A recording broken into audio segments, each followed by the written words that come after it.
Hello, creative friends.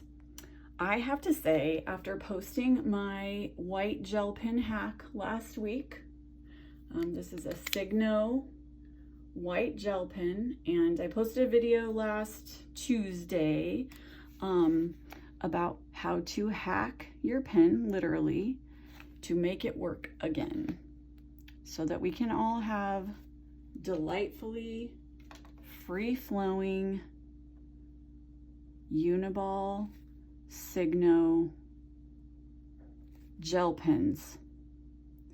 I'm talking as I'm doodling in real time here, so if I pause because my brain stopped flowing, I wish there was a hack for that actually. It's just because I'm catching my thoughts. But I wanted to demonstrate an answer to that question of what do I do when the hack stops working, which it will if you don't follow a few steps. So I'm here today to show you in real time what I do when it starts skipping and getting dry again, like right there. I just press my little kneaded eraser down in the tube a bit further, and yes, it would be super cool if these pens just worked all the time without fail, but because I don't know how to make that happen, I thought it would be fun to make something work. So here I am, demonstrating in real time how to make your pen work. You're gonna excuse my shaky hand because my hands shake. Part of the reason why I do lettering and doodling the way that I do is because my hands shake and I can't make perfect letters because perfect letters don't come from shaky hands. So this is me being imperfect on the spot, on camera, for the benefit of creatives everywhere. And you see what I'm doing. So I'm using my pen, and when I notice the line is no longer juicy and flowing, I just pause, press the little eraser down into the tube further, and then keep going. And to me, well, this is a lot more fun than giving up on my white gel pen because I love them. The Signo brand really is the most opaque. It really is the best for me and my art. And every now and then you'll see, I'm gonna do a little close up here and hopefully it's not, you'll see the pen gets a little blob. Like most pens do this, even like the, the old Bic pens that we used to use. Well, I'm sharing my age a little bit, but in school or whatever, they get this little blob of ink on the end. So I just have a test paper on the side here where I just spin that off because it gets dry and a little bit crusty. So just like with any kind of pen, occasionally I do that. And then I go back to writing with my pen and enjoying it. And I have to say, oh my God, I'm having so much fun now with these pens. I love them. And I've loved them for years because of their delightful opaque white, because, well, now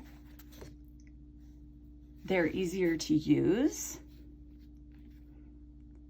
and they're just fun to write with. And again, for my shaky hands, trying to do this with a brush or something like that would be really hard because I can't press. And the pressure for me is what helps me stabilize that shake in my hands. So I can press down. Hopefully I'm not setting my hand over here in wet ink.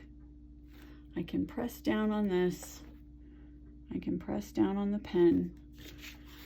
And again, I get those little balls of weird ink. But I'm moving at a relatively fast pace here with these letters. So it's not really holding up my fun. It's not making me have to go so slow that it's boring or frustrating.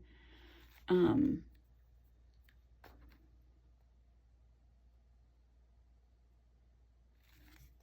now I'm back to having all kinds of delightful, arty adventures with my new and improved Signo gel pen in white. And also, say you wanted a really, really thick line, you can press down even harder and the pen will kind of like spew ink.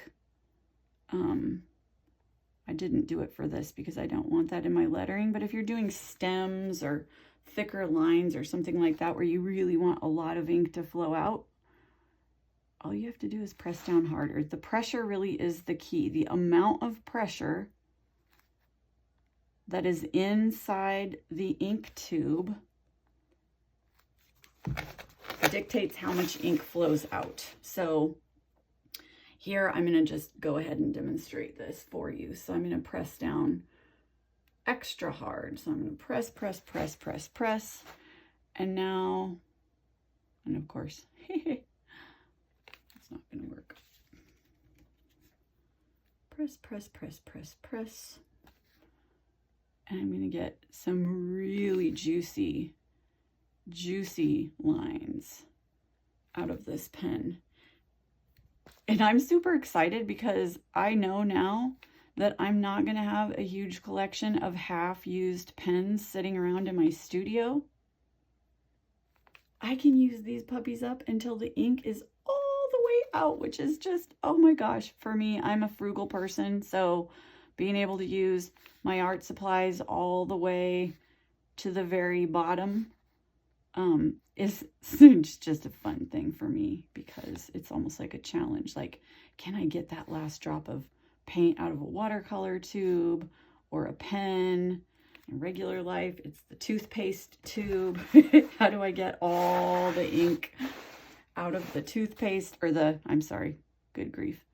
How do I get all the toothpaste out of the toothpaste tube? And wow, I feel like this has changed my life. Just having pens that work so that instead of fighting with my supplies, I can just sit down and create.